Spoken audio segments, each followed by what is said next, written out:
Bismillahirrahmanirrahim. Assalamualaikum warahmatullahi wabarakatuh. Innal hamdalillah nahmaduhu wa nasta'inuhu wa nastaghfiruh wa natubu ilaihi wa na'udzu billahi min syururi anfusina wa min sayyiati a'malina. May yahdihillahu fala mudilla lahu wa may yudlil fala hadiyalah. وأشهد أن لا إله إلا الله وحده لا شريك له وأشهد أن محمدا عبده ورسوله لا نبي بعده يا أيها الذين آمنوا اتقوا الله حق تقاته ولا تموتن إلا وأنتم مسلمون يا أيها الناس اتقوا ربكم الذي خلقكم من نفس واحدة وخلق منها زوجها وبث منهما رجالا كثيرا ونساء واتقوا الله الذي تساءلون به والأرحام إن الله كان عليكم رقيبا يا أيها الذين آمنوا اتقوا الله وقولوا قولا سديدا يصلح لكم أعمالكم ويغفر لكم ذنوبكم ومن يطع الله ورسوله فقد فاز فوزا عظيما أما بعد فإن أصدق الحديث كتاب الله وخير الهدى هدى محمد صلى الله عليه وسلم وشر الأمور محدثاتها وكل محدثة بدعة وكل بدعة ضلالة وكل ضلالة في النار. Hadirin dan hadirat yang dirahmati oleh Allah Subhanahu wa taala, pada kesempatan kali ini insyaallah kita akan sama-sama mempelajari surat atau kandungan dari surat Nuh alaihissalam. Allah Subhanahu wa taala menurunkan suatu surat yang disebut dengan surat Nuh. Dan surat ini tidak memiliki nama yang lain ya. Berbeda dengan sebagian surat, terkadang satu surat namanya satu, terkadang dua, terkadang tiga nama, ada yang lebih dari itu. Tetapi kalau surat Nuh namanya cuma surat Nuh. Dan surat ini khusus spesial berbicara tentang kisah Nabi Nuh alaihissalam. Karena tidak disebutkan kisah nabi-nabi yang lain. Dan ini mirip dengan kisah surat Yusuf. Surat Yusuf ya, dari awal sampai akhir khusus tentang Nabi Yusuf alaihissalam. Sebagaimana surat Nuh. Adapun surat-surat yang lain tercampur antara kisah Nabi yang satu dengan kisah Nabi yang lainnya. Seperti surat Al-A'raf, seperti surat Hud, disebutkan beberapa anbiya, beberapa rasul dalam satu surat. Adapun surat Nuh khusus untuk menjelaskan kisah Nabi Nuh alaihissalam. Dan Nabi Nuh alaihissalam adalah awwalu rasulin atau awwalu rusulin bu'itha ila ahlil ard, adalah rasul yang pertama yang diutus oleh Allah Subhanahu wa taala kepada penghuni bumi, sebagaimana dalam hadis syafaah. Tatkala orang-orang datang meminta syafaat, mereka datang kepada Nabi Adam alaihissalam, lantas mereka memuji Nabi Adam alaihissalam, dan Nabi Adam tidak berani memberi syafaat. Kemudian mereka pergi kepada Nabi Nuh dan mereka berkata, "Ya Nuh, engkau adalah rasul yang pertama yang Allah utus kepada penghuni bumi." Antara Adam dan Nuh alaihissalam ada asyrat kurun, ada 10 generasi. 10 generasi. Wallahu a'lam masing-masing generasi umurnya berapa, tetapi ada 10 generasi. Sehingga sebagian ahli tafsir mengatakan, ya, kalau Nabi Adam punya anak misalnya puluhan, maka kira-kira di zaman Nabi Nuh, tatkala Nabi Nuh diutus kepada kaumnya, mungkin jumlah penduduknya tatkala itu mungkin ribuan ya. Mungkin apa? Ribuan, sekitar begitu. Karena cuma 10 generasi ya. Sekitar ribuan. Dan tidak ada kaum yang lain, cuma itu aja. Cuma itu aja, tidak ada kaum yang lain. Oleh karenanya Nabi Nuh alaihissalam juga diberi gelar dengan Abul Bashar Ats-Tsani, nenek moyang yang kedua. Nenek moyang pertama Nabi Adam alaihissalam, setelah itu tersisa kaum Nabi Nuh alaihissalam. Kemudian setelah itu datang banjir besar, hujan deras, semuanya meninggal dunia kecuali keturunan Nabi Nuh alaihissalam. Wa ja'alna dzurriyyatahu humul baqin. Kami jadikan keturunan Nabi Nuh itulah yang tersisa. Jadi kita semua ini adalah keturunan Nabi Nuh. Dan kita semua ini keturunan Nabi Adam alaihissalam. Nabi Adam nenek moyang yang pertama, Nabi Nuh nenek moyang yang kedua. Jadi kita sedang cerita tentang nenek moyang kita ya. Siapa Nabi? Nabi Nuh alaihissalam. Surat Nuh ya. surat yang diturunkan di kota Mekah, ya, surat Makkiyah dengan kesepakatan para ulama. Dan surat ini khusus bercerita tentang dakwah Nabi Nuh alaihissalam. Dakwah Nabi Nuh dan khusus tentang dakwah tauhid. Bahkan sebagian ahli tafsir mengatakan belum ada syariat di zaman Nabi Nuh. Tidak ada, cuma tauhid aja. Tidak ada pembicaraan tentang syariat, tentang puasa, tentang zakat, cuma tauhid. Dan Nabi Nuh alaihissalam berdakwah 950 tahun cuma tentang apa? Tauhid. Tentunya larangan membunuh, larangan mencuri tetap ada di seluruh syariat para anbiya ada, tetapi secara umum syariat cuma satu, yaitu disuruh mentauhidkan Allah Subhanahu wa taala. Dan Nabi Nuh alaihissalam selama 950 tahun ya fokus untuk berdakwah tauhid. Dan sebagaimana saya katakan tadi, surat ini turun di fase Makkiyah tatkala Nabi sedang berdakwah di kota Mekah. Dan Nabi lagi sangat membutuhkan arahan dari Allah Subhanahu wa taala. Di antara hal yang menghibur Nabi sallallahu alaihi wasallam agar bersabar dengan tindakan kaumnya, kaum musyrikin Arab, maka Allah kisahkan kepada Nabi Muhammad sallallahu alaihi wasallam kisah Nabi Nuh. Wa kullan naqussu 'alaika min amba'ir rusuli ma nuthabbitu bihi fuadak. Kata Allah, kami kisahkan kepada engkau tentang kisah-kisah para rasul, ma nuthabbitu bihi fuadak, yang membuat engkau tegar wahai Muhammad. Agar Nabi sabar dalam berdakwah. Telah berlalu sebelum Nabi, nenek moyang Nabi SAW yaitu Nabi Nuh yang berdakwah sampai 950 tahun dan dia sabar. Ya. Kemudian dengan mengetahui ya kisah Nabi Nuh, Nabi diperintahkan untuk mengikuti ya beruswah, berqudwah kepada Nabi Nuh alaihissalam. Allah berfirman, "Fasbir kama sabara ulul azmi minar rusul." Sabarlah engkau wahai Muhammad sebagaimana para ulul azmi dari kalangan para rasul bersabar. Di antara ulul azmi minar rusul adalah siapa? Nabi Nuh alaihissalam, ya. Nabi Nuh alaihissalam ya diutus oleh Allah kepada kaumnya dan dia berdakwah selama 950 tahun. Wa laqad arsalna Nuhan ila qaumihi falabitha fihim alfasanatin ila khamsina aman fa akhadhahumut tufan wa hum zalimun. Kata Allah dalam surat Al-Ankabut, sungguh kami telah mengutus Nabi Nuh kepada kaumnya dan dia pun berdakwah 950 tahun.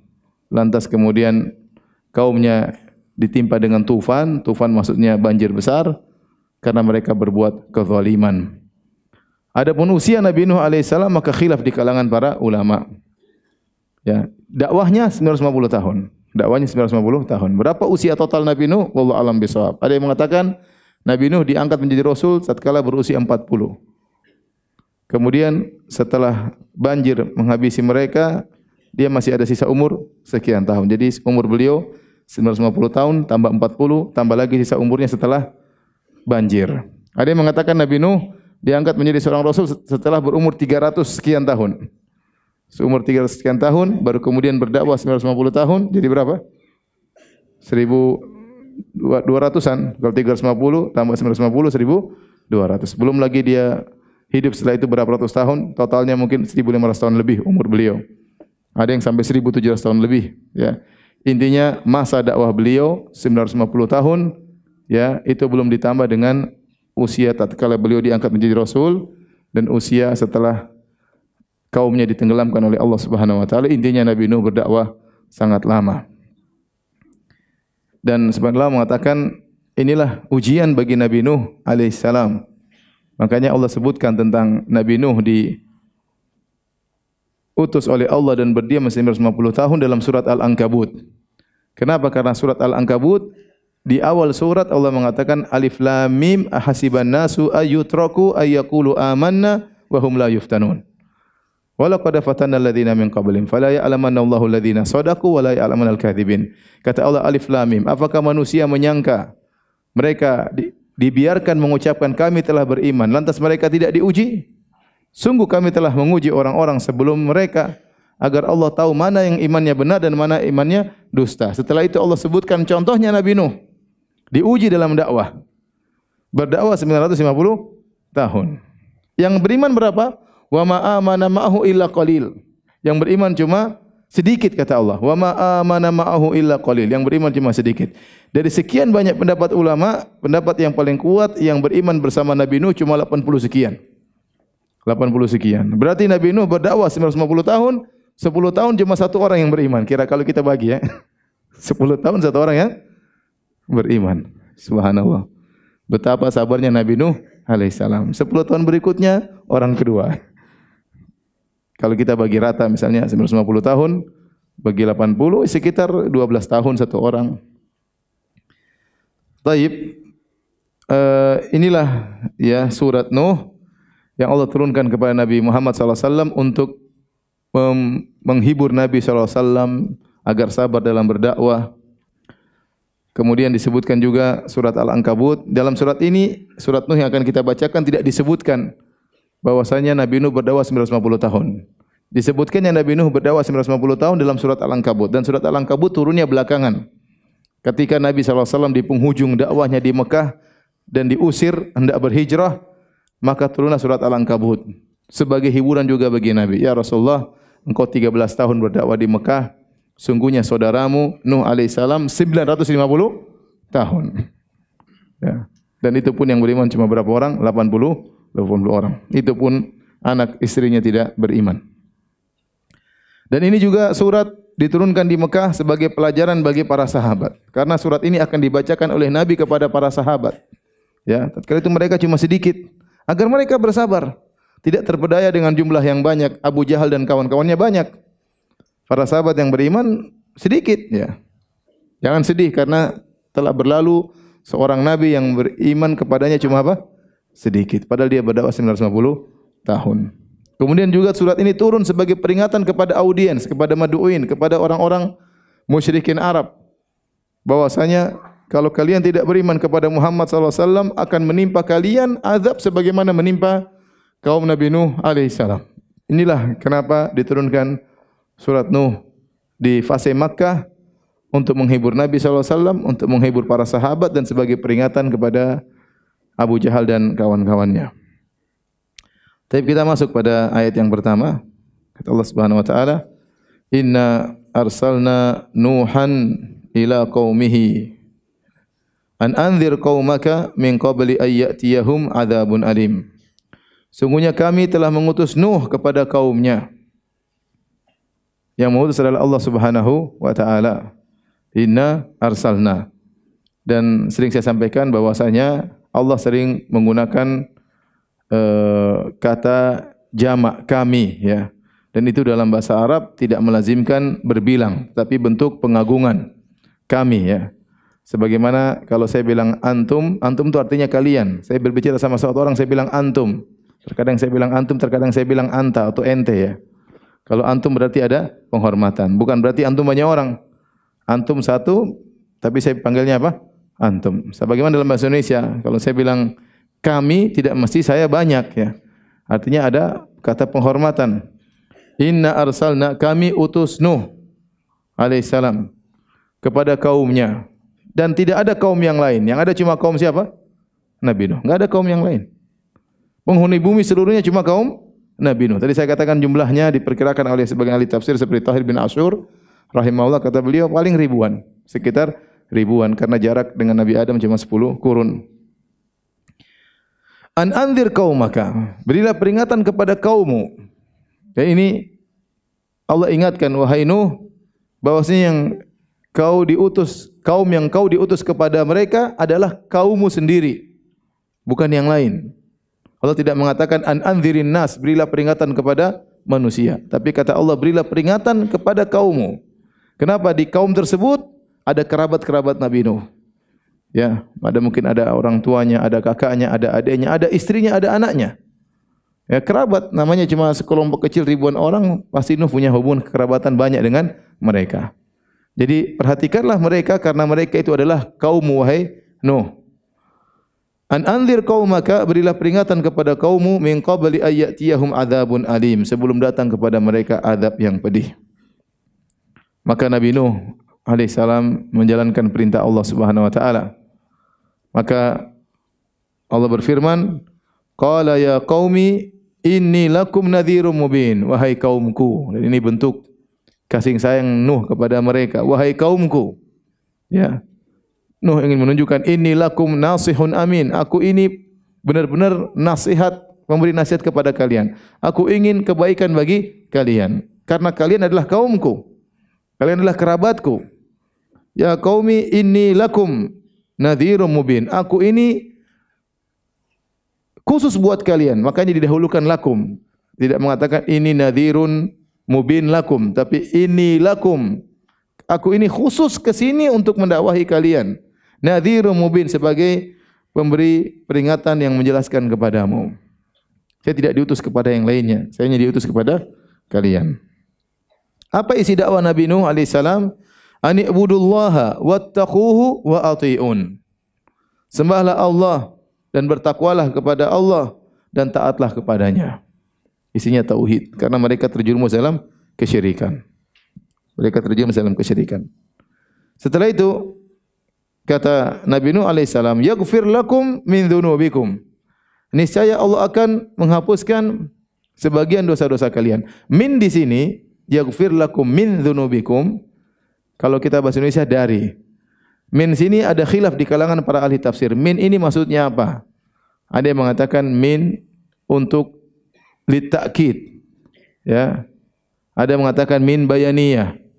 Ada yang mengatakan min tab'idiyah. Ya, ini bahasa Arab ya, antum tidak begitu paham ya. Atau memang tidak paham sama sekali. Tetapi yang dirojikan oleh sebagian ulama, min di situ min tab'idiyah yang artinya kalau kalian beribadah kepada Allah, bertakwa kepadanya, niscaya Allah akan mengampuni sebagian dosa-dosa kalian. Kenapa tidak seluruh dosa jadi diampuni? Kata para ulama, ya karena ada sebagian dosa yang Allah tidak ampuni yang berkaitan dengan kezaliman di antara mereka. Ya, mereka harus minta maaf di antara mereka. Makanya Allah mengatakan min dzunubikum. Niscaya Allah akan mengampuni sebagian dosa-dosa kalian. Atau ada yang mengatakan maksudnya Allah mengampuni dosa-dosa kalian, sebagian dosa-dosa kalian yang kalian minta ampun darinya. Tidak semua orang tatkala minta ampun dia minta ampun dari seluruh dosa. Ada sebagian dosa yang dia tidak minta ampun darinya. Intinya pendapat yang lebih kuat min di sini min tab'idiyah yang berarti partisiyah yaitu juz'iyah. Niscaya Allah akan mengampuni sebagian dosa-dosa kalian. Kalau kalian bertakwa kepada Allah dan beriman kepadanya, wa yuakhirkum ila ajalin musamma, dan Allah akan mengakhirkan kalian sampai pada waktu yang ditentukan. Artinya Allah akan manjangkan umur kalian.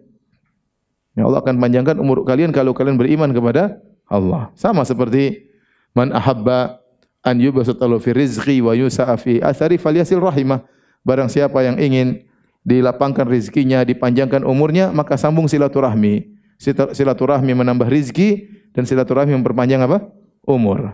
Dalam hal ini Nabi Nuh mengatakan alaihissalam, kalau kalian beriman, bertakwa kepada Allah, niscaya Allah akan panjangkan umur kalian. Inna ajalallah idza jaa la yuakhkhar. Kalau ya ketetapan Allah sudah datang, maka tidak bisa ditangguhkan lagi. Lau kuntum ta'lamun, kalau kalian mengetahui hal tersebut, ya. Maka kalau kalian tidak beriman kepada Allah, akan ada waktunya Allah akan beri ketetapan kepada kalian. Apakah dengan mengirim azab kepada kalian, maka kalian meninggal dunia dengan azab, atau umur kalian selesai maka kalian meninggal karena tua. Intinya kalau sudah datang keputusan Allah, kalian tidak bisa menghindar. Ya. Apakah dengan azab, siksaan, ataukah dengan memang waktunya kalian meninggal dunia. Setelah itu Nabi Nuh alaihissalam bercerita menyampaikan kepada Allah Subhanahu wa taala. Jadi kisah Nabi Nuh ini disebutkan dalam beberapa surat. Ada yang mengatakan sekitar 10 tempat dalam Al-Qur'an.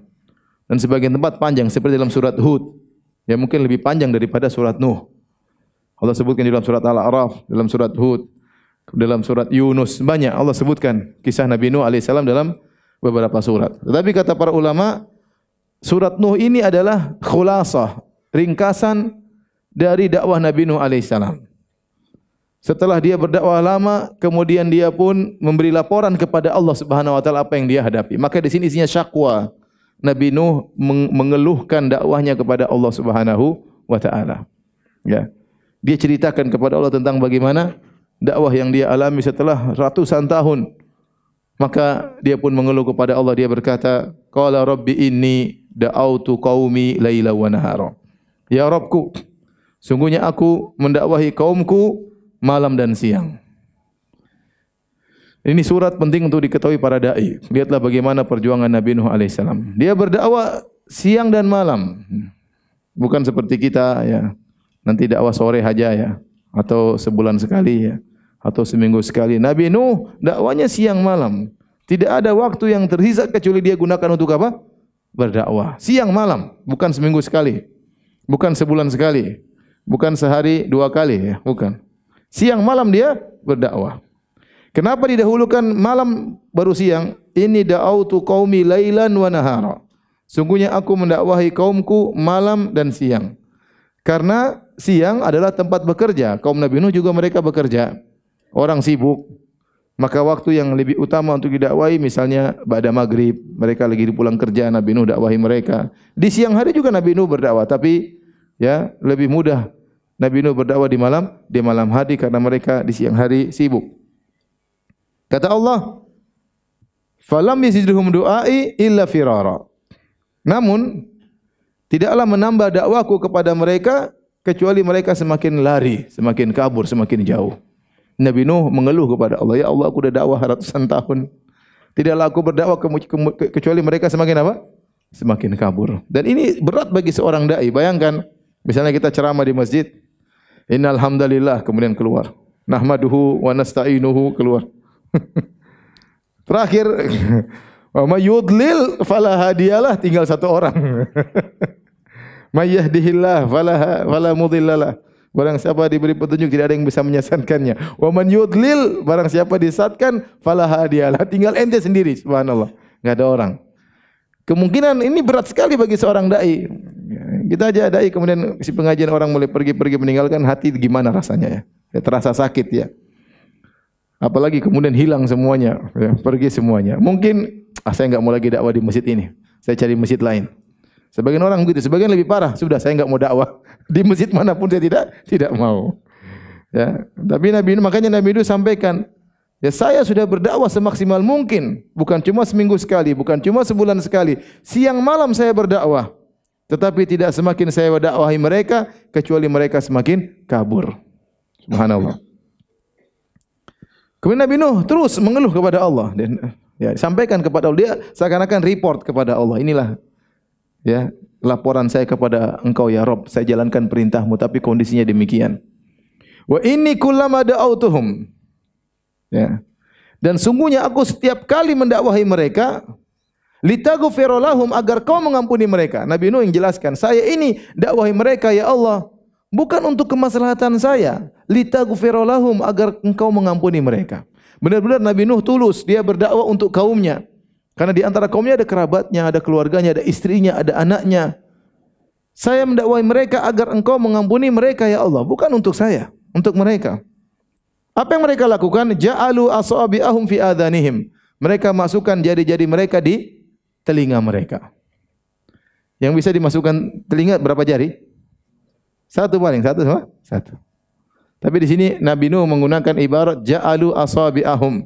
Mereka memasukkan jari-jari mereka. Ada 2 tafsiran, maksudnya mereka memasukkan seluruh mereka masing-masing orang dengan 2 jari, atau untuk hiperbola, mubalaghah, seakan-akan kalau mereka bisa tutup dengan 10 jari, mereka tutup telinga mereka. Cuma yang bisa masuk cuma apa? 2 jari. Dan itu berat bagi Nabi Nuh alaihissalam. Jadi kalau Nabi Nuh mau dakwah, kata mereka, "Sebentar Nuh, sebentar. Mau dakwah sebentar." Gimana rasanya ente berdakwah kemudian orang tutup telinga di depan ente? Di depan Nabi Nuh alaihissalam. Bukan di belakang, nutupnya telinga mereka depan Nabi Nuh alaihissalam. Ja'alu asabi'ahum fi adhanihim. Bukan cuma itu, wastaghshaw thiyabahum. Bahkan mereka mengambil baju mereka, menutup muka mereka. Mereka tidak mau lihat Nuh. Ini Nuh lagi. Nuh datang. Bayangkan, itu dilakukan oleh mereka setiap kali. Kata Nabi Nuh, wa inni kullama da'autuhum.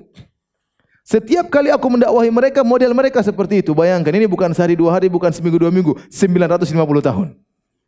Bayangkan, siapa yang kuat dakwah seperti Nabi Nuh alaihissalam? Setiap kali aku datangi mereka, begitu model mereka.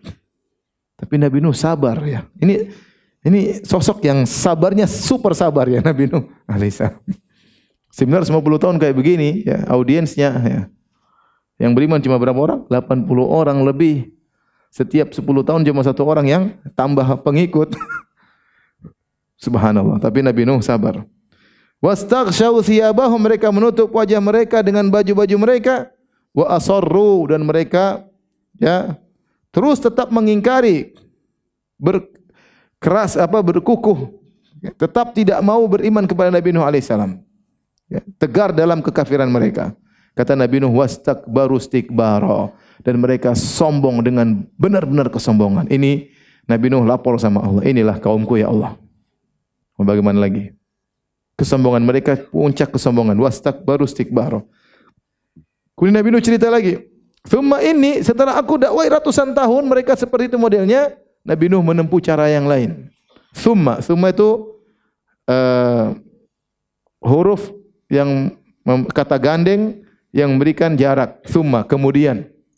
Entah berapa lama kemudian Nabi Nuh menjelaskan lagi, ya Allah, aku menempuh metode dalam mendakwah mereka. Seluruh metode aku tempuhi agar mereka dapat hidayah. Kata Nabi Nuh, "Tsumma inni da'autuhum jihara." Kemudian aku dakwahi mereka jihara, terang-terangan. Dakwah Nabi Nuh tidak ada yang sembunyi-sembunyi ya. Dakwah kebenaran di atas dakwah tauhid ya. Qul hadhihi sabili ad'u ila Allah. Katakan ini jalanku, aku menyuruh kepada Allah. Ya, bukan dakwah yang sembunyi-sembunyi, dakwah yang terang-terangan. Jelas Nabi Nuh menyuruh kepada tauhid. Thumma inni, kemudian Nabi Nuh memperinci bagaimana dakwah dia. Thumma inni a'lantu lahum wa asrartu lahum israra. Terkadang aku berdakwah dengan iklan, terkadang aku berdakwah dengan israr. Israr itu dengan diam-diam. Maksudnya bagaimana? Dalam buku tafsir disebutkan, Nabi Nuh terkadang ada kumpulan orang dia datangi, iklan. Fulan dijelaskan. Terkadang dia ketuk pintu satu-satu orang. Asrartu lahum israran. Diam-diam. Nabi Nuh menempuh semua dakwah. Ada dakwah namanya dakwah secara umum, ada dakwah fardiyah, satu orang. Karena di antara audiens ada orang yang dia tidak mau menerima kecuali kalau di hadapan banyak orang, dia lihat orang tertarik, akhirnya dia tertarik juga. Ada orang tipenya begitu. Dia datang ke pengajian, dia asalnya tidak tertarik, tapi lihat orang-orang pada tertarik. Kenapa? Dia duduk, akhirnya dia ikut. Ada orang tidak mau dengan cara demikian. Dia bisa dapat hidayah atau petunjuk kalau kita datang dia orang per orang. Datang ke rumahnya kita ngobrol. Ya. Dia mau tempat khusus. Ada orang dia mau ngajinya di rumahnya dengan keluarganya. Ada yang seperti itu. Sebagai awal seperti tidak apa-apa. Kita datangi, kita ke rumahnya, ngobrol. Bahkan terkadang tidak langsung berdakwah, ngobrol beberapa kali, kemudian bikin pengajian. Ya. Dia ingin mengaji sama keluarganya sendiri. Ya. Ada orang mau ngaji tempat khusus. Kita semua, segala kesempatan yang bisa kita tempuh, kita tempuh. Ya. Orang mau dakwah misalnya hanya mau terima di kampung, ya udah ke kampung. Hanya orang mau terima dakwah di kota, ya kita ke kota. Ada orang cuma mau mendapat dakwah di hotel, ya kita ke hotel. Orang mau ke sawah, ya udah ke sawah ya.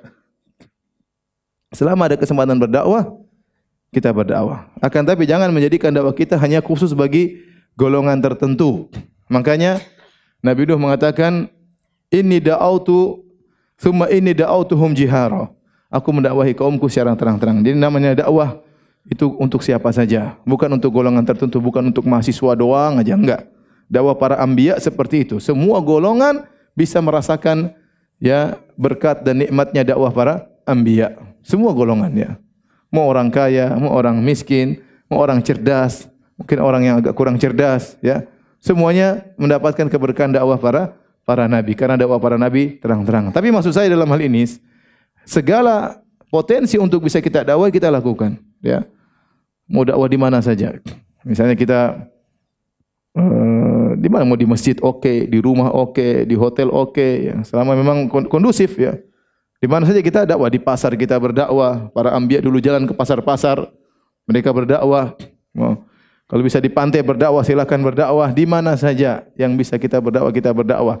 Dengan segala media bisa kita lakukan. Dengan radio oke, dengan televisi oke, dengan medsos oke. Apa saja yang kesempatan untuk kita bisa berdakwah, kita berdakwah. Lihatlah Nabi Nuh alaihissalam, dia menempuh dengan berbagai metode. Terkadang dia datangi orang ramai-ramai didakwai, terkadang datangi orang sendiri-sendiri. Karena sebagian orang terkadang tidak mau menerima kecuali didatangi apa? Sendiri-sendiri. Kata Nabi Nuh alaihissalam, "Faqultu astaghfiru rabbakum innahu kana ghaffara." Aku berkata kepada mereka, "Istaghfiru rabbakum." Mohonlah ampunan kepada Rabb kalian, innahu kana ghaffara. Sungguhnya Allah itu Maha Pengampun. Ghaffara, dosa kalian sebanyak apapun akan Allah ampuni. Dosa kalian berulang-ulang sebanyak apapun akan Allah ampuni. Dosa kalian sebesar apapun akan Allah ampuni. Setelah itu Nabi Nuh alaihissalam menyebutkan keutamaan istighfar dari sisi duniawi. Nabi Nuh tidak berkata kalau kalian beristighfar masuk surga. Ini mereka tidak beriman dengan surga. Ya, mereka tidak beriman dengan apa? Surga. Mereka ingin sesuatu ganjaran yang disegerakan. Dan namanya jiwa itu ingin suatu apa sih? Ganjaran yang disegerakan. Maka Nabi Nuh berbicara tentang ganjaran yang disegerakan. Karena kalau Nabi Nuh bilang surga, surga, surga, mereka tidak mau apa? Dengar. Maka disebut ganjaran-ganjaran yang lain. Selain dapat surga, ternyata beriman kepada Allah, mohon ampun kepadanya, ada juga ganjaran duniawi. Terutama tatkala itu kaum Nabi Nuh dalam kondisi kemarau, dalam kondisi kekeringan, ada di antara mereka yang tidak punya anak. Maka Nabi Nuh menyebutkan ganjaran duniawi. Kata Nabi Nuh alaihissalam, "Yursilis samaa 'alaikum midrara." Kalau kalian istighfar, niscaya Allah akan turunkan hujan yang lebat, yang berkah. "Wa yumdidukum bi amwalin wa banin." Dan niscaya Allah akan banyakkan harta kalian dan Allah akan banyakkan anak-anak kalian. Wa yaj'al lakum jannatin wa yaj'al lakum anhara. Dan Allah akan membuatkan bagi kalian kebun-kebun dan juga Allah akan alirkan bagi kalian sungai-sungai, ya. Dan ini semua ganjaran duniawi. Dan di sini kita tahu bahwasanya bertobat, beristighfar kepada Allah Subhanahu wa taala bukan hanya mendapat ganjaran ukhrawi tapi juga dapat ganjaran apa? Duniawi. Dan secara umum ketakwaan, ya, itu bukan cuma dapat ganjaran ukhrawi. Maka sebenarnya mengatakan salah satu bentuk suudzon kepada Allah, berburuk sangka kepada Allah, menyangka kalau kita bertakwa kita hanya diberi ganjaran ukhrawi. Tidak benar. Kalau kita bertakwa kepada Allah, bukan cuma ganjaran ukhrawi yang Allah kasih, bahkan ganjaran duniawi juga Allah kasih kepada kita. Di antaranya, wa may yattaqillaha yaj'al lahu makhraja wa yarzuquhu min haitsu la yahtasib. Barang saya bertakwa kepada Allah, Allah akan kasihkan solusi kepadanya dan Allah beri rezeki dari arah yang tidak dia sangka-sangka. Ini duniawi atau ukhrawi? Duniawi. Allah bikin ketenangan hatinya, ya. Ya. Jadi ada kebahagiaan, ya. Alladzina amanu tatma'innu qulubuhum bi dzikrillah. Orang-orang yang tenang hati mereka dan mereka berzikir kepada Allah. Ala bi dzikrillah tatma'innul qulub. Ketahuilah dengan berzikir kepada Allah hati menjadi tenang. Ganjaran duniawi, ada kebahagiaan. Ya. Taib. Diriwayatkan syaka rajulun ilal Hasan. Ada seorang mengeluh kepada Al Hasan Al Basri. Datang mengeluhkan, ya, al-judubah, kekeringan yang dia alami, tidak turun hujan. Maka Al Hasan menjawab, istaghfirillah, minta ampunlah kepada Allah. Ada lagi yang datang, wasyaka akhar ilaihil faqar. Ada lagi datang kepada Al Hasan, wahai Hasan Al Basri, dia orang alim, seorang ulama tabi'in. Saya miskin, apa solusinya? Kata Hasan, istaghfirillah, beristighfar kepada Allah. Wa qala lahu akhar, ada lagi yang datang. Wahai Hasan, ud'ullah an yarzuqani waladan. Wahai Hasan Al-Basri, saya sudah lama tidak punya anak. Berdoalah kepada Allah agar Allah menganugerahkan kepadaku anak. Kata Hasan Al-Basri, istaghfirillah. Istighfar kepada Allah. Wa syaka ilaihi akhar, dan datang lagi seorang yang lain. Syaka ilaihi akhar jafafa bustanihi. Dia mengeluhkan tentang kebunnya yang kering.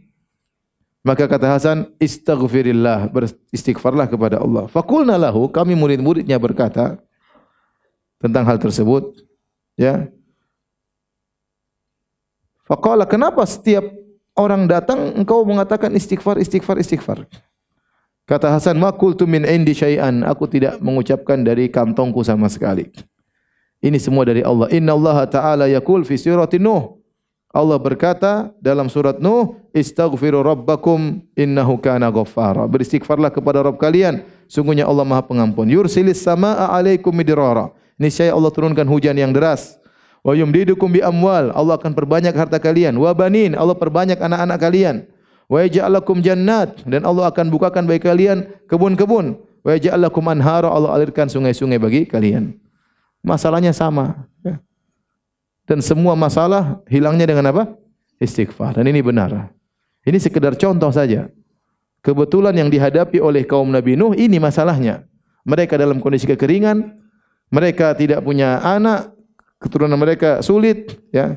Hujan tidak turun-turun, maka Nabi Nuh mengatakan demikian. Kalau kalian beristighfar, Allah turunkan hujan, Allah perbanyak anak kalian, Allah perbanyak harta kalian, Allah bukan kebun-kebun, Allah alirkan sungai-sungai. Namun sebenarnya istighfar solusi segala sesuatu. Karena tidak ada masalah yang menimpa kita kecuali karena dosa kita. Masalah apapun.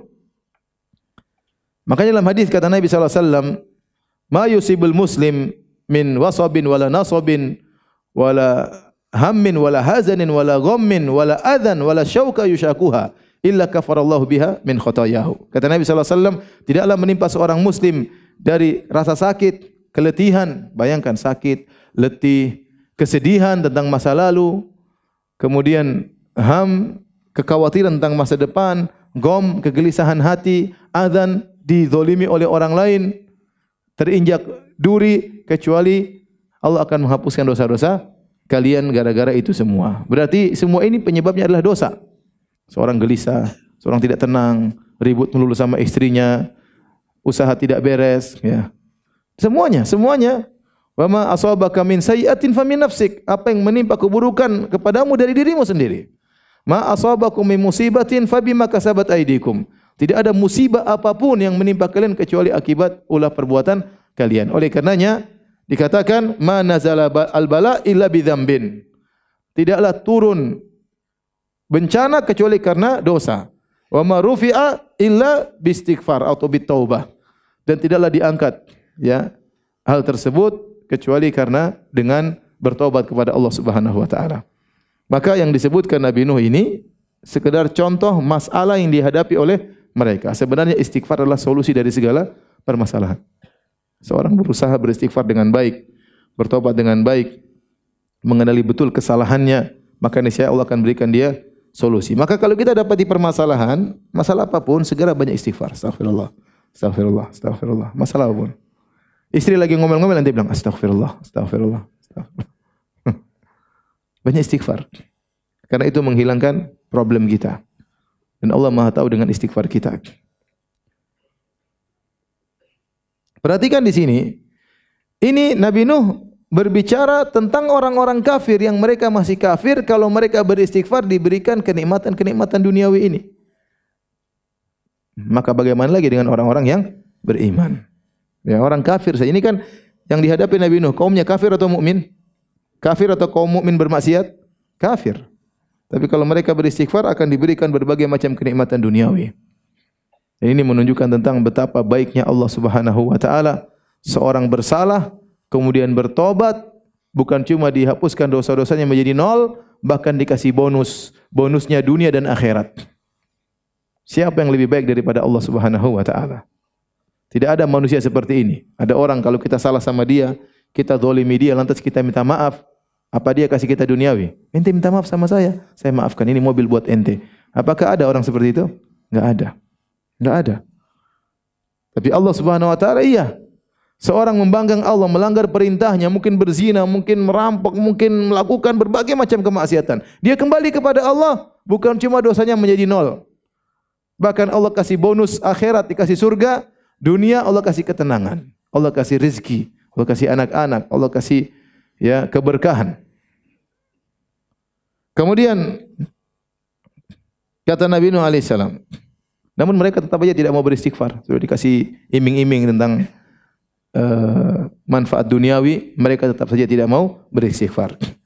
Kata Nabi Nuh alaihissalam, "Ma lakum la tarjuna lillahi waqara?" Kenapa kalian tidak mengagungkan Allah, Tuhan kalian?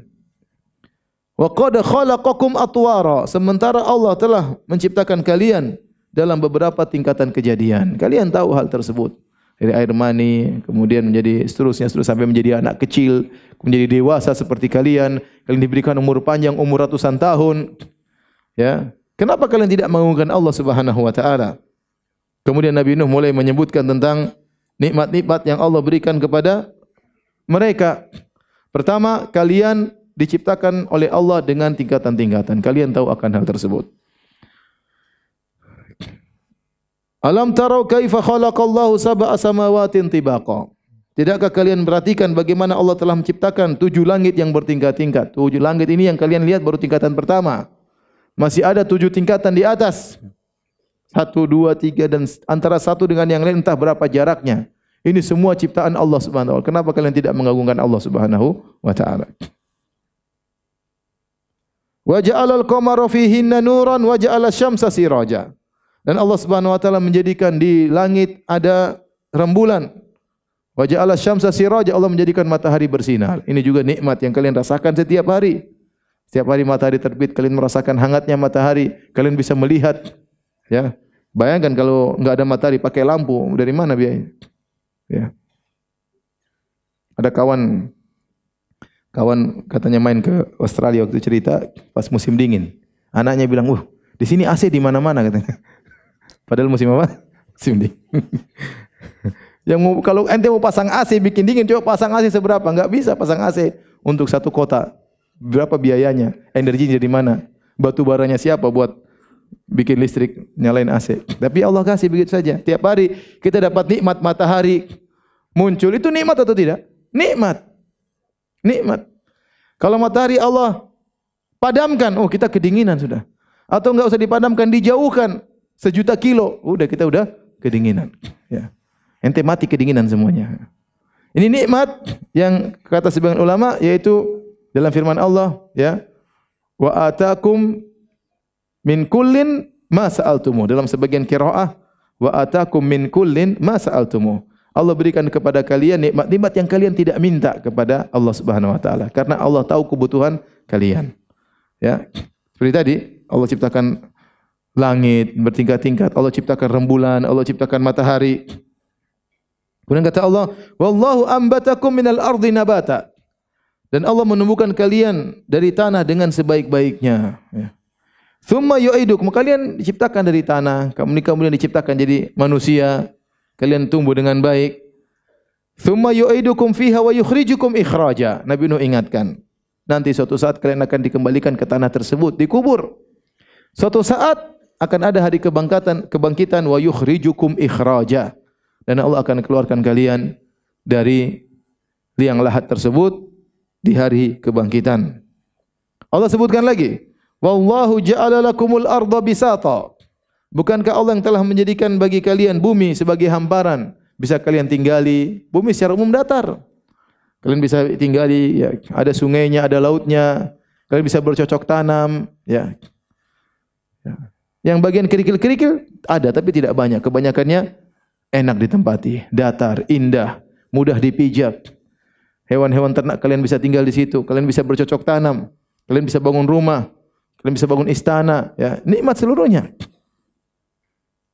Seakan-akan itu semua terjadi sendiri, kan tidak. Ini semua ada yang ciptakan, yaitu Allah Subhanahu wa taala. Kenapa kalian tidak mengagungkan Allah? Bitasluku minha subulan fijaja, supaya kalian bisa menjalani jalan-jalan yang luas ada di bumi itu. Banyak fijaj, banyak jalan-jalan, silakan kalian tempuh. Makanya Allah jadikan bumi sebagai hamparan. Setelah semua ini, Nabi Nuh sampaikan kepada mereka dengan penuh kesabaran, dengan penuh metode ini, metode anu, agar mereka beriman kepada Allah. Ternyata hasilnya tidak ada. Mereka tidak beriman. Maka Nabi Nuh syakwa kepada Allah, nyampaikan kepada Allah, curhat kepada Allah.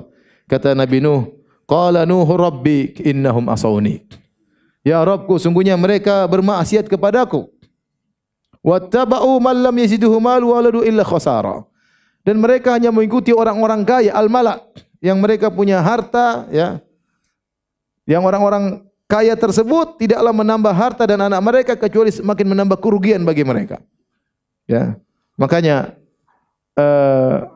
kaum Nabi Nuh, mereka tidak beriman kepada Nabi Nuh karena ikut Nabi Nuh orang miskin. 80 orang itu miskin-miskin. Ya, kata mereka, Nuh, kalau kami ikut ke engkau, kamu harusnya kaya. Engkau kalau Nabi harusnya kaya, punya harta banyak, baru kami beriman. Tentu ini disebutkan dalam surat yang lain, tapi saya tidak ingin lari ke surat lain, kita ingin fokus di surat Nuh. Intinya, kaum Nabi Nuh tidak mau mengikuti Nabi Nuh, tapi mengikuti al-mala, pembesar-pembesar kaum Nabi Nuh. Yang mereka orang-orang kaya. Tetapi dan mereka juga punya banyak anak. Sungguhnya kekayaan mereka dan anak-anak mereka tidaklah menambah bagi mereka kecuali kerugian. Kata Nabi Nuh alaihissalam mengeluh lagi, curhat kepada Allah. Wa makaru makran kubbara. Dan sungguh mereka telah membuat makar tipu daya yang amat besar. Tipu daya untuk menghalangi dakwah Nabi Nuh alaihissalam. Tipu daya agar menolak Nabi Nuh alaihissalam. Ya, agar Nabi Nuh tidak bisa berdakwah. Mereka nyusun, mereka rencanakan. Ya, karena ini yang dihadapi Nabi Nuh. Nabi Nuh tegar berdakwah 950 tahun. Untuk menghadapi dakwah yang tidak berhenti-berhenti selama 950 tahun ini, mereka harus bikin makar, tipu daya yang luar biasa agar bisa mencegah dakwahnya Nabi Nuh alaihissalam. Wa qalu, kemudian Nabi Nuh sampaikan kepada Allah, wa qalu la tadharunna alihatakum wa la tadharunna waddan wa la suwa'an wa la yaghutha wa ya'uqa wa nasra. Dan mereka berkata, jangan sekali-sekali kalian meninggalkan Tuhan-Tuhan kalian. Jangan kalian tinggalkan Wad, Suwa, Yaguth, Ya'uq, Nasr. Ini 5 berhala yang mereka sembah. Ada yang mengatakan Wad dan Suwa disebutkan secara khusus. Wad dan wala Suwa'an. Jangan kalian tinggalkan Wad dan Suwa. Setelah itu mereka sebutkan 3 berurutan. Wala Yaguth wa Ya'uq wa Nasra. Jangan juga tinggalkan penyembahan terhadap Ya'uq, Yaguth, Ya'uq dan Nasr. Siapa mereka ini? Ya. Ada yang mengatakan berhala yang paling top adalah Wad dan Suwa. Ya. Sisanya kurang top ya. Yang paling top Wad, Suwa, maka disebutkan secara khusus, tidak bergandengan. Waktu menyebut Ya'uq, Yaguth, Ya'uq, Nasra bergandengan. Ini karena sembahan mereka bertingkat-tingkat ya. Namanya sembahan kalau banyak ya begitu, pasti ada yang top di antaranya ya. Taib. Siapa 5 orang ini? Disebutkan oleh Ibnu Abbas radhiyallahu ta'ala anhuma dalam Sahih Al-Bukhari, haula'i asma'u qaumin asma'u salihin asma'u rijalin salihin min qaumi Nuh. 5 ini adalah nama orang-orang saleh dari kaum Nabi Nuh. Ya. Falamma matu, tatkala mereka meninggal dunia, auhas syaitan ila qaumihi anin sabu fi majalisihim allati kanu yajlisuna fiha ansaba. Setan datang kepada kaumnya, suruh bangun patung-patung di tempat pengajian orang-orang tersebut. Majelis mungkin mereka suka berzikir ibadah, suruh bangun patung-patung. Ya. Wasammuha bi asma'ihim, dan namakan patung-patung tersebut dengan nama-nama mereka. Ini patung Wad, patung Suwa, patung Yaguth, patung Ya'uq, patung Nasr. Ya. Akhirnya fafa'alu walam tu'bad. Mereka pun bangun. Niat pertama sebagaimana disebut oleh para ahli tafsir, semua ahli tafsir menyebutkan bahwasanya setan tatkala pertama kali ingin menyesatkan mereka, setan suruh bangun patung-patung dulu dengan tujuan baik agar kalian mengenang orang-orang soleh tersebut, agar kalian bisa semangat beribadah kalau lihat patung-patung tersebut. Ya. Terus maka mereka bangun, tidak ada setan bilang syirik, tidak ada. Karena setan tahu kalau langsung bilang syirik tidak berhasil. Setan juga sabar dalam apa? Menggoda manusia. Ya, sabar pelan-pelan.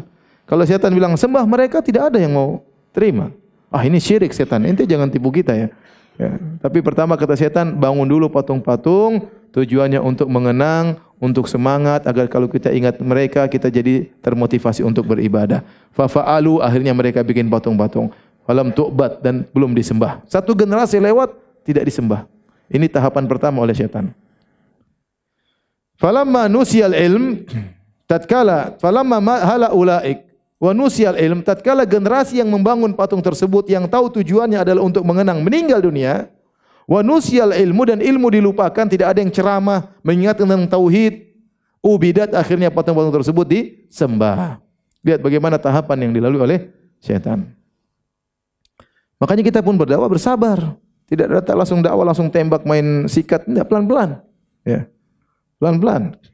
Ada sebagian ikhwan berdakwah sudah pelan-pelan di kampung, mulai masalah kesyirikan, orang-orang mulai kenal, mulai ini. Kemudian datang seorang dai bilang, ini bid'ah, buyar semua dakwahnya langsung.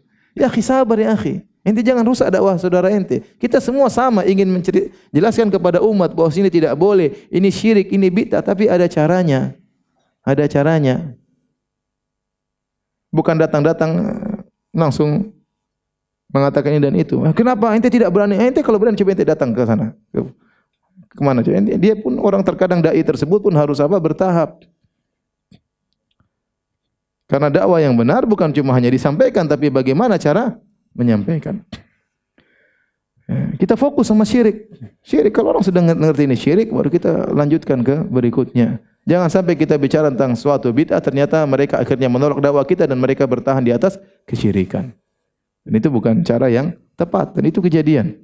Oleh karenanya, ya, syaitan tatkala menjerumuskan kaum Nabi Nuh, mereka sabar. Ya. Jadi antara Nabi Nuh dengan Nabi Adam 10 generasi dan belum terjadi kesyirikan. Pada generasi ke-10 terjadi kesyirikan. Ya, setan perlahan tatkala menggoda kaum Nabi Nuh. Dan ini menunjukkan bahwasanya patung-patung tersebut disembah. Tatkala Nabi Nuh mengingatkan jangan berbuat kesyirikan. Malakum min ilahin ghairuh, tidak ada Tuhan selain Allah Subhanahu wa taala, sembah Allah saja. Maka al-mala, para pembesar-pembesar Nabi Nuh juga berdakwah. Kata mereka, sabar, sabar, jangan dengar Nuh. Jangan kalian tinggalkan penyembahan terhadap berhala. Sabar, jangan dengar Nuh. Ya. Jadi ternyata yang berdakwah bukan cuma ahlul haq, ahlul batil juga berdakwah. Yang bersabar bukan cuma ahlul haq, ahlul batil juga bersabar. Animshu wasbiru ala alihatikum. Ya, al-mala berkata wantalaqal mala'u minhum. Berjalanlah para pembesar-pembesar di antara mereka. Berkata, animshu wasbiru, berjalanlah dan sabarlah untuk menyembah Tuhan-Tuhan kalian. Mereka saling berwasiat juga untuk watawasau bil batil, ya. Watawasau bis sabar, sabar dalam kemaksiatan. Bukan cuma kita, mereka juga demikian. Ya. Sebagaimana perkataan orang Quraisy, in kada la yudhilluna an alihatina laula an sabarna 'alaiha. Orang-orang Quraisy berkata, hampir-hampir saja Muhammad menyesatkan kita kalau bukan karena kita bersabar untuk menyembah Tuhan-Tuhan kita. Hampir-hampir Abu Jahal sesat gara-gara Muhammad. Untung Abu Jahal bersabar menyembah berhalanya, ya. Ini mereka ungkapkan. Jadi mereka juga saling bersabar, ya. Bersabar, saling merangkul, saling mendukung, saling menasihati. Inilah kerjaan mereka. Jadi Nabi Nuh cerita, mereka ini begitu ya Allah. Ini semua report dari Nabi Nuh kepada Allah Subhanahu wa taala. Wa qad adallu katsira. Ya Allah, sungguh mereka telah melakukan menyesatkan banyak sekali yang tersesat. Ya ribuan. Kalau Nabi Nuh kita bilang pengikutnya ribuan, yang beriman cuma 80. Berarti ribuannya semua apa? Musyrik. Wa qad adallu katsira. Sungguh telah banyak yang tersesat. Wala tazididz zalimina illa dhalala. Dan janganlah engkau tambahkan bagi orang-orang zalim kecuali kesesatan. Taib, setelah itu Allah berfirman, mimma khati'atihim ugriku. Gara-gara dosa yang mereka lakukan, ugriku, mereka ditenggelamkan. Ya. Allah tidak mengatakan gara-gara lempeng bumi bergerak, gara-gara gunung meletus, ya. Semua itu ada sebab, materinya ada. Tetapi apa yang menyebabkan itu ada sebab di balik itu, sebab ukhrawi. Ya. Benar kalau orang dirampok, ketabrak, ya gara-gara ketabrak mobil, ya. Dia enggak lihat ketabrak. Tapi kenapa dia enggak lihat? Kenapa ini nabrak? Kenapa lempeng bumi kok di situ bergerak? Kenapa ada? Karena ada di balik itu yaitu kemaksiatan. Ada kemaksiatan. Zaharul fasadu fil barri wal bahri bima kasabat aydin nas liyudhiqahum ba'dalladzi amilu la'allahum yarji'un. Telah nampak kerusakan di daratan dan di lautan akibat ulah perbuatan manusia. Agar Allah merasakan sebagian akibat perbuatan mereka, semoga mereka sadar. Semoga mereka sadar.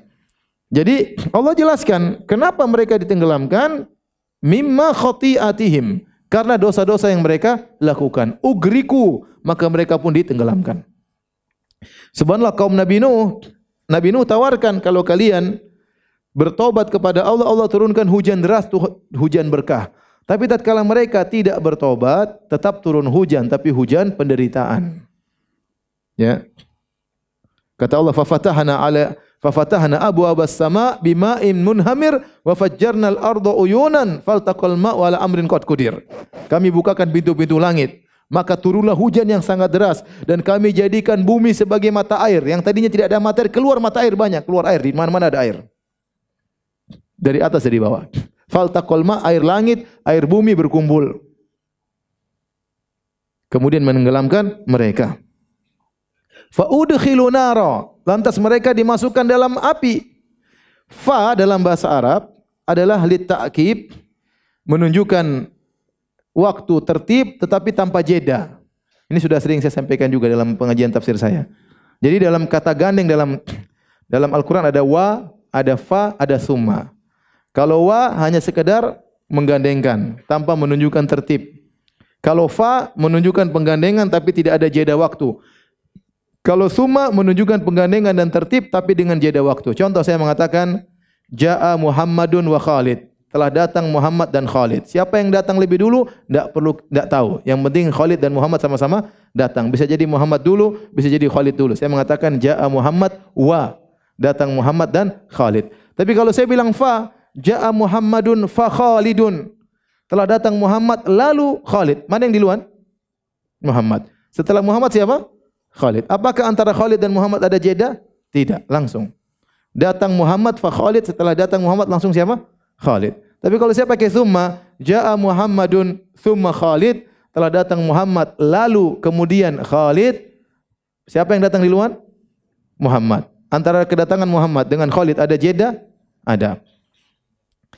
Nah, di sini Allah mengatakan mimma khati'atihim ugriku, gara-gara dosa mereka, mereka ditenggelamkan. Kemudian Allah pakai fa udkhilu nara, langsung mereka dimasukkan dalam api. Sebagian ulama tatkala membaca ayat ini kata mereka ini dalil tentang adanya azab kubur. Mereka bukan dimasukkan di neraka di akhirat, tapi di neraka tatkala mereka sedang ditenggelamkan tadi, langsung mereka dimasukkan dalam fa udkhilu. Mereka ditenggelamkan, ruh mereka langsung dibakar oleh Allah dalam alam barzakh. Karena Allah menggunakan kata apa? Fa. Faham di sini? Allah tidak mengatakan summa udkhilun nara. Kemudian mereka dimasukkan di neraka ya mungkin hari kiamat. Tapi Allah menggunakan fa yang menunjukkan bergandengan. Mimma khati'atihim ugriku, gara-gara dosa mereka ditenggelamkanlah mereka, fa udkhilun nara. Langsung mereka disiksa dengan api. Berarti ini azab kubur. Ini pendapat pertama. Pendapat kedua, bukan azab kubur. Tapi mereka waktu dibakar, waktu mereka tenggelam di lautan, mereka juga dibakar dalam lautan dan Allah mampu mengeluarkan api dalam lautan. Mampu atau tidak? Mampu. Sekarang kita lihat saja kalau lahar keluar dari gunung dalam air itu terbakar. Lahar tersebut masih apa? Terbakar, masih nyala. Jadi mau saya pendapat pertama mengatakan ini adanya ada azab kubur. Pendapat kedua mengatakan tidak, mereka disiksa tenggelam sekalian dibakar oleh Allah Subhanahu wa taala. Subhanallah ya. Betapa maha kuasa Allah Subhanahu wa taala. Kata Allah, "Falam yajidu lahum min dunillahi ansara." Dan mereka tidak menemukan penolong-penolong mereka selain Allah Subhanahu. Siapa yang mau tolong mereka? Enggak ada yang bisa tolong mereka. Nabi Nuh tidak bisa tolong mereka. Nabi Nuh saja anaknya tidak bisa dia tolong. Tidak bisa. Dia bilang, nak kemari, anaknya enggak mau sudah. Nabi Nuh bisa tolong? Enggak bisa. Dia sedih anaknya tenggelam. Siapa yang bisa tolong mereka? Apalagi sembahan-sembahan mereka, berhala-berhala enggak bisa menolong. Berhala-berhala ikut tenggelam bersama mereka. Berhala-berhala ikut tenggelam bersama mereka.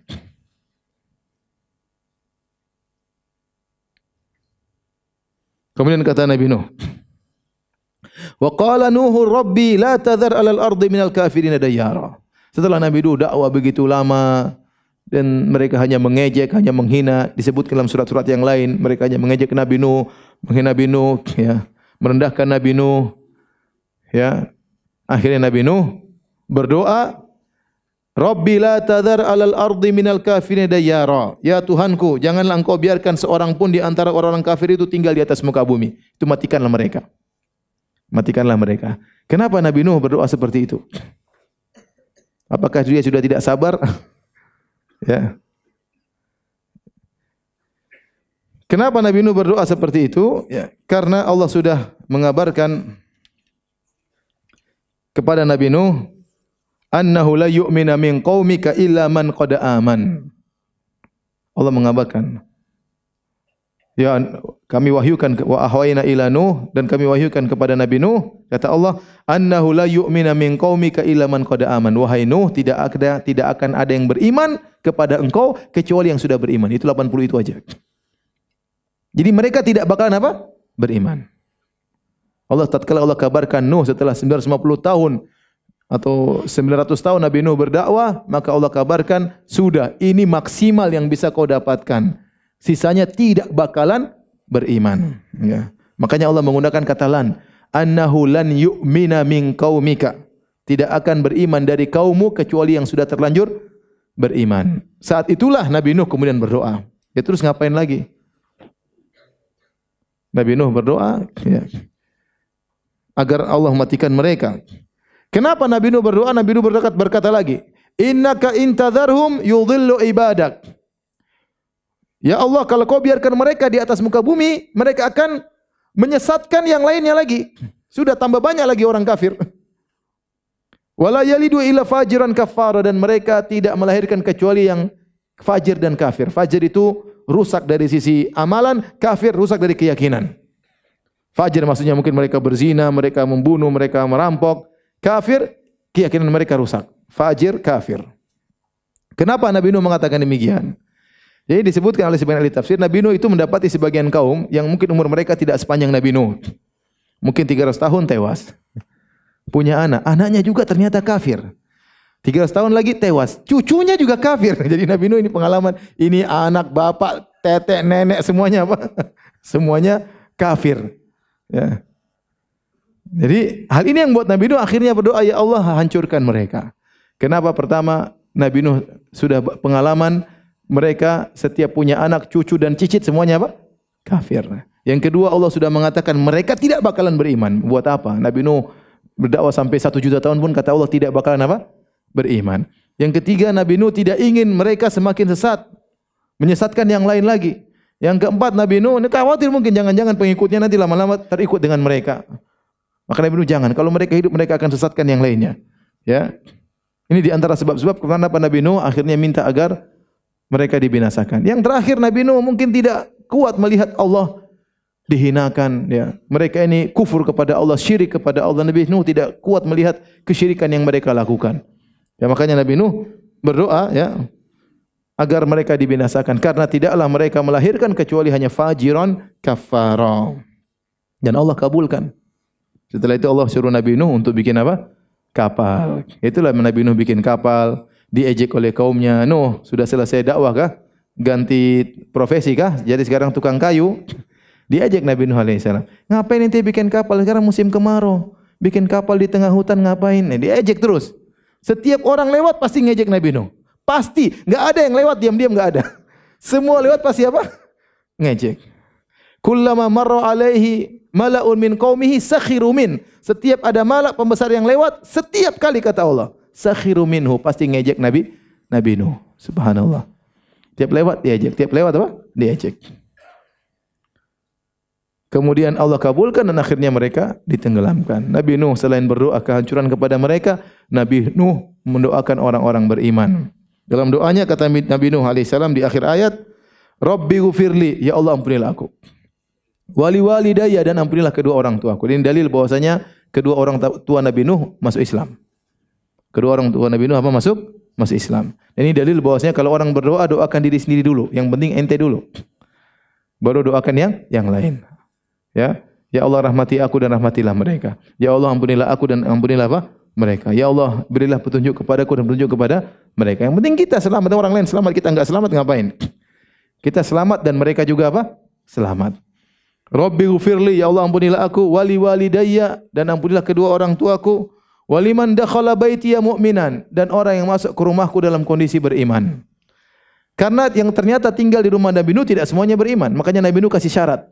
Waktu bicara tentang kedua orang tuanya, Nabi Nuh tidak kasih syarat. Ya Allah ampunilah aku dan ampunilah kedua orang tuaku. Ya.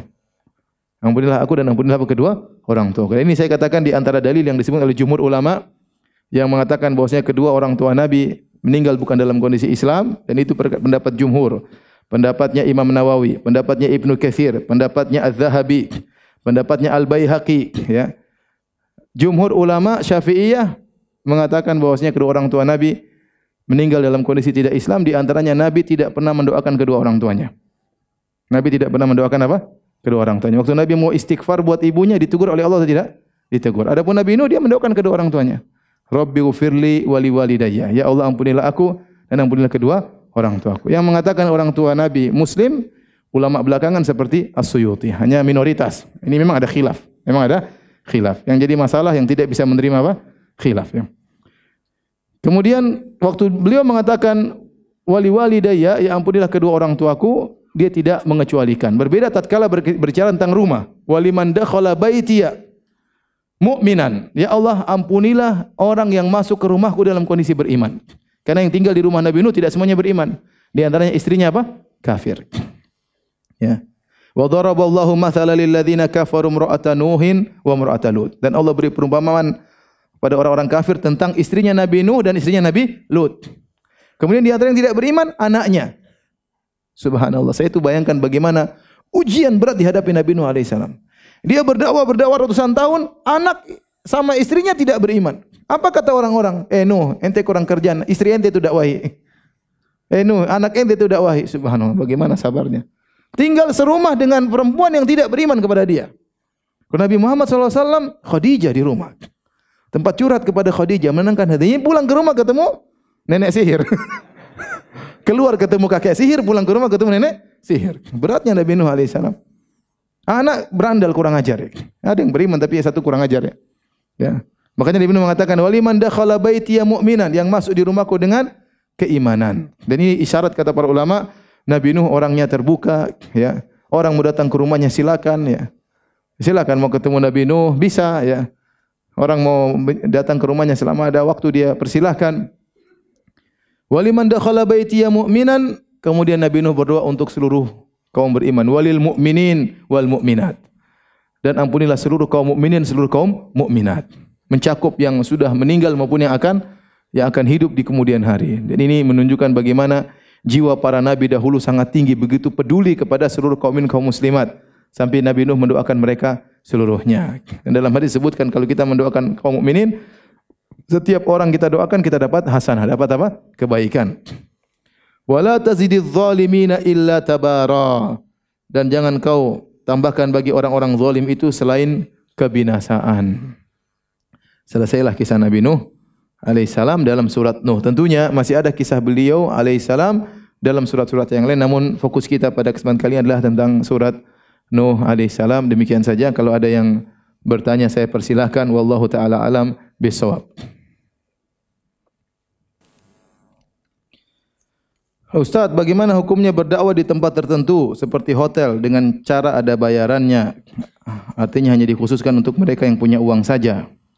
Ya sudah, kalau kita enggak punya uang, kita di masjid aja ya. Yang punya uang silakan ya.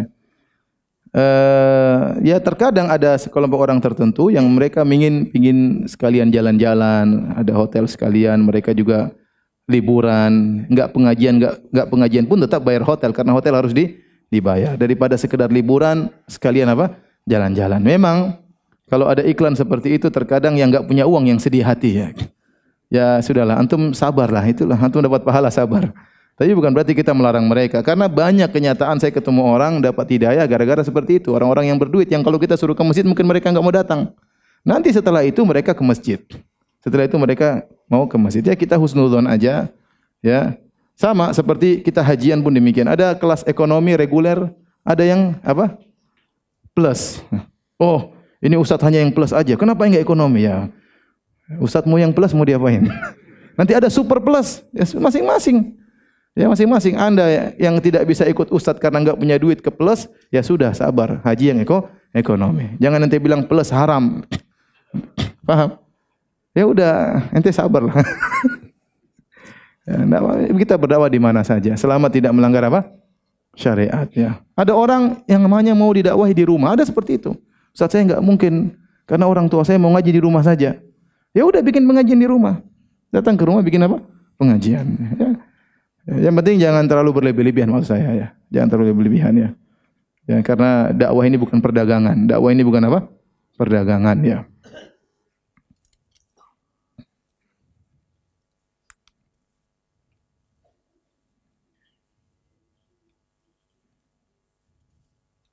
Ustaz mohon nasihatnya, adakah hubungan kisah Nabi Nuh dengan keadaan zaman penuh fitnah seperti yang kita jalani sekarang ini? Ada tentunya. Tadi Allah mengatakan mimma khati'atihim ugriku, gara-gara dosa yang mereka lakukan Allah tenggelamkan mereka. Kita tahu di zaman fitnah ini banyak sumber-sumber yang membuat kita mudah berdosa. Di antaranya medsos, di antaranya HP, di antaranya televisi, di antaranya YouTube. Maka seorang berhati-hati tatkala bermuamalah, berinteraksi dengan hal-hal seperti ini. Jaga pandangannya, jaga telinganya, ya. Karena dengan bisa jadi dia tiap hari setengah jam, 1 jam dia ngeraup dosa setiap hari tanpa dia sadari.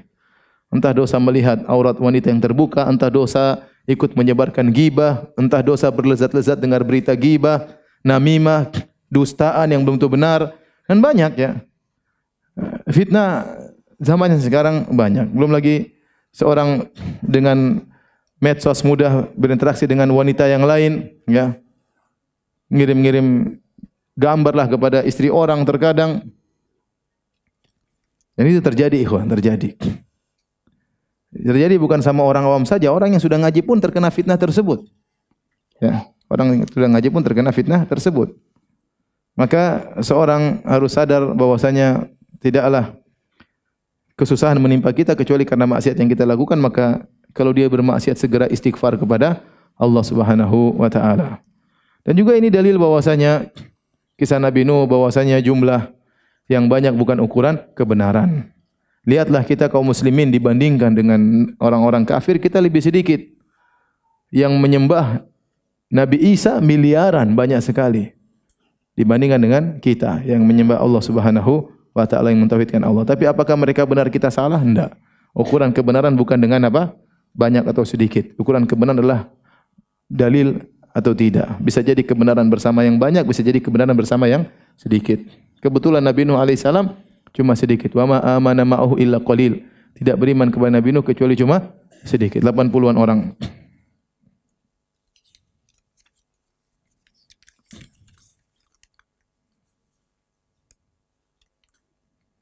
Ustaz, pernah ada berita kapal Nabi Nuh ditemukan di sebuah bukit. Apakah berita itu benar? Wallahu a'lam bishawab. Memang Allah mengatakan wastawat alal judi. Kapal Nabi Nuh kemudian ada di sebuah gunung namanya Al-Judi, ya. Pakai iya, Judi, ya. Tetapi gunung tersebut di mana, wallahu a'lam bishawab. Ingat ini sudah ribuan tahun yang lalu. Apa kapalnya masih ada? Ya. Wallahu a'lam bishawab, ya. Apakah ada beritanya, saya tidak tahu. Ustaz, bagaimana kita mengetahui beda ujian karena Allah ingin menaikkan derajat kita dengan musibah yang menimpa kita karena ulah dosa-dosa kita sebelumnya? Biasanya kalau para nabi, orang-orang soleh, kita bilang ujian. Tapi kalau kita yang bahlul-bahlul seperti ini, ya pokoknya kalau kita dapat musibah, kita istighfar. Kalau kita bersabar, pasti diangkat derajat kita. Mau itu ujian, mau itu hukuman, bukan urusan kita. Yang penting kita beristighfar, bertakwa kepada Allah, maka ujian tadi terlepas apakah dia musibah, hukuman atau dia ujian, maka akan mengangkat derajat seseorang. Jangan dapat musibah karena saya wali. Saya memang diuji. Ente dapat musibah tambah ujub. Ya. Jadi benar memang terkadang musibah itu adalah ujian dan itu terjadi bagi orang-orang soleh, bagi orang-orang beriman, ya. Tapi siapa yang merekomendasi diri kita bahwasanya kita ini orang soleh? Kita enggak tahu. Siapa yang menjamin dirinya terlepas dari dosa? Ya, siapa? Tidak ada. Oleh karena sudah, kalau ada musibah ya udah kita istighfar aja. Mau itu ujian atau bukan, kita beristighfar kepada Allah Subhanahu wa taala.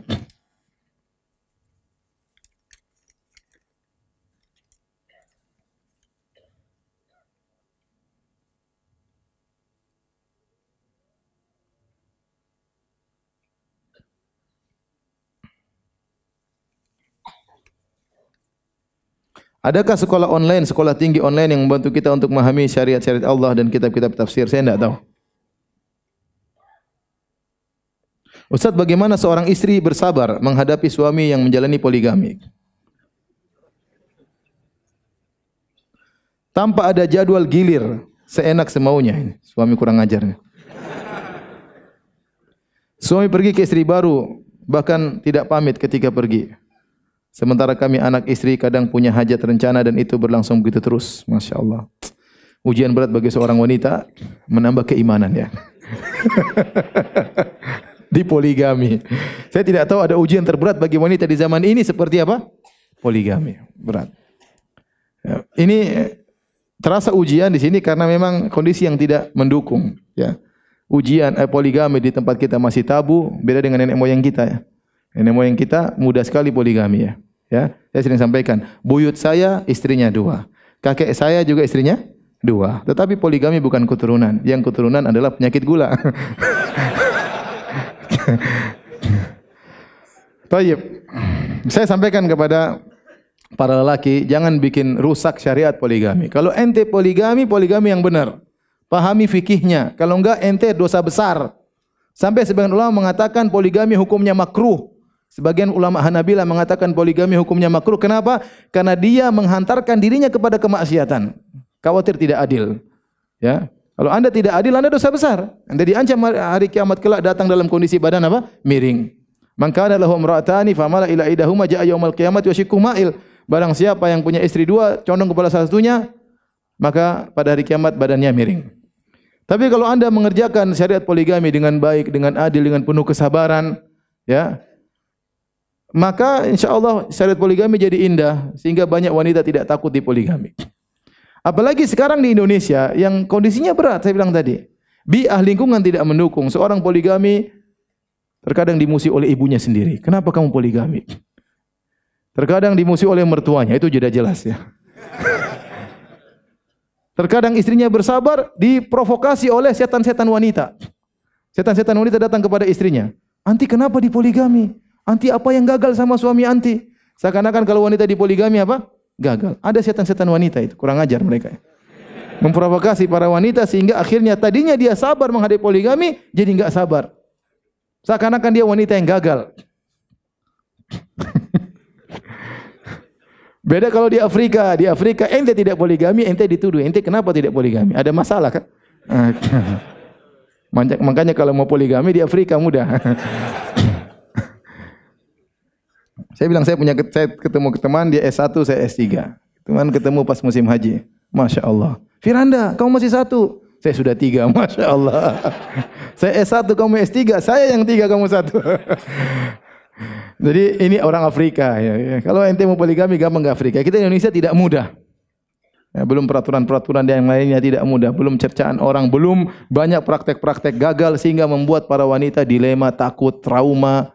Dan macam-macam di poligami. Karena contoh-contoh banyak yang gagal.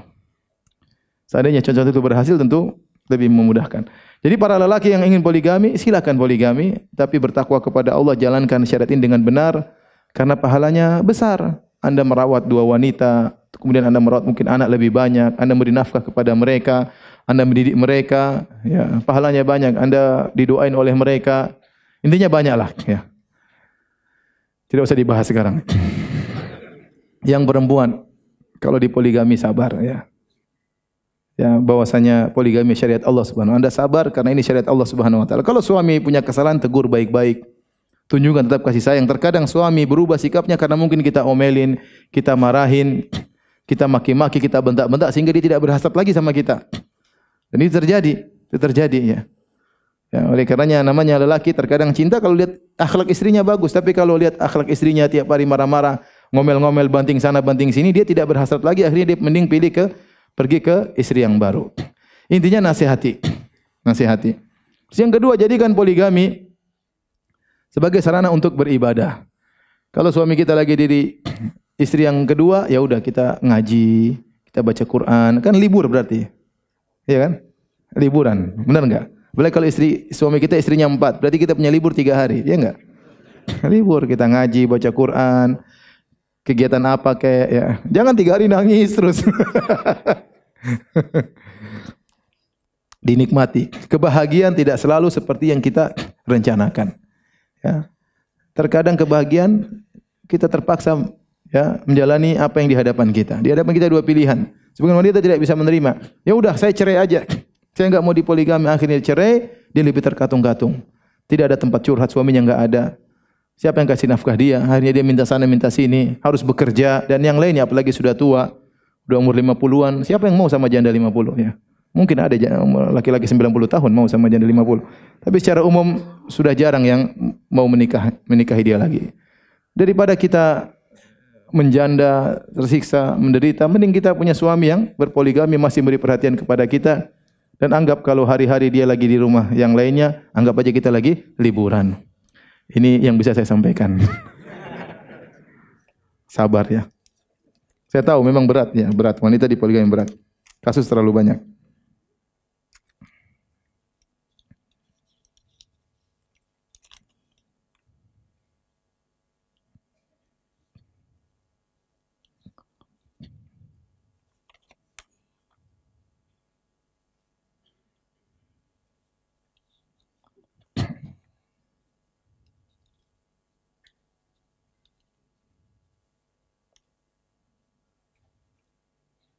Kenapa surat Nuh tidak memakai An-Nuh seperti surat yang lain? Karena Nuh nama orang. Nama orang tidak perlu pakai An-Nuh alif lam seperti Musa ya. Musa, Adam, tidak ada Al-Adam. Am-Musa, enggak ada. Al-Musa. An-Nuh enggak ada. Nuh nama orang ya. Kalau Al-Baqarah, Baqarah ada Al-Baqarah. An-Nisa itu bukan nama orang ini ya, karena dia enggak ngerti bahasa Arab ya.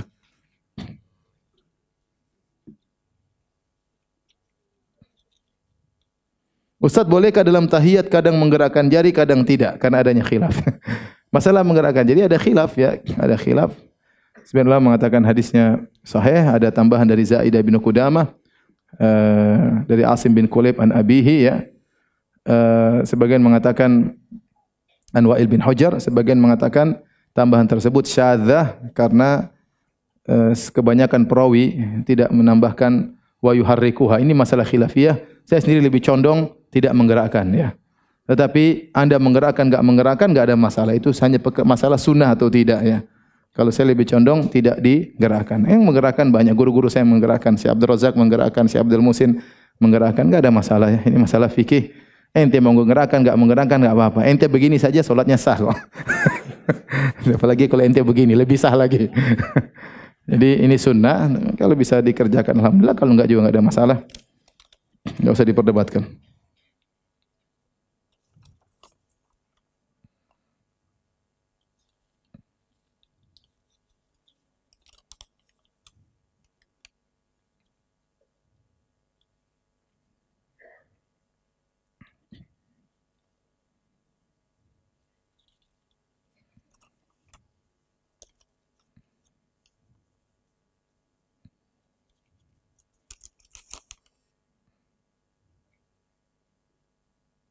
Ustaz, ana mau bertanya, berdakwah di mana saja, tapi ana jarang lihat ustaz-ustaz sunnah dakwah di televisi nasional. Ya, tidak semua orang bisa. Ya tergantung, kalau ada kesempatan kita berdakwah, tapi kan kita tidak dapat kesempatan. Ya. Saya pernah dapat beberapa kesempatan. Saya juga pernah berdakwah pada suatu televisi. Sedang saya berdakwah sudah ada yang suruh matikan. Karena ada yang kasih tahu, Ustaz, tadi antum lagi ceramah, kita sudah diribut-ributin sama direksi, sama pimpinan. Ya, intinya seperti itu. Kita kesempatan, ada radio nasional, TV nasional, kalau bisa alhamdulillah. Tapi alhamdulillah Allah sudah berikan kita ada TV-TV sunnah, ya radio-radio sunnah, alhamdulillah. Ya, ada channel-channel sunnah. Apa saja yang bisa kita tempuh, kita tempuh. Yang bisa ceramah di Universitas silakan, yang bisa ceramah di rumah sakit, dan teman-teman berdakwah di mana saja. Ada yang ceramah di universitas, ada yang ceramah di rumah sakit, ada yang ceramah di hotel. Ya, ya. Kemarin kita sempat tinggal di hotel, hotelnya GM-nya ikut ngaji, GM-nya didatangkan semua orang ustaz, tolong nasihati kami. Kita sedang bikin hotel apa? Syariah. Ya alhamdulillah. Ya. Kita kumpulkan dai di hotel, kita bisa di mana saja. Yang penting bisa kesempatan tidak melanggar syariat, maka kita lakukan. Selama bisa berdakwah, mumpung kita masih bisa berdakwah. Kita khawatir datang suatu zaman kita enggak bisa berdakwah. Seperti yang dialami oleh kawan-kawan saya banyak di mancanegara. Sudah dapat gelar doktor enggak bisa berdakwah. Dakwah sedikit ditangkapin, dakwah sedikit harus laporan. Repot. Ya. Alhamdulillah kita masih bisa berdakwah, berdakwahlah. Mumpung kita masih bisa mengemban tugas para nabi, menyampaikan risalah para anbiya. Demikian kajian kita, kurang lebihnya saya mohon maaf. Subhanakallah bihamdik, asyhadu an la ilaha illa anta, astaghfiruka wa atubu ilaik. Assalamualaikum warahmatullahi wabarakatuh.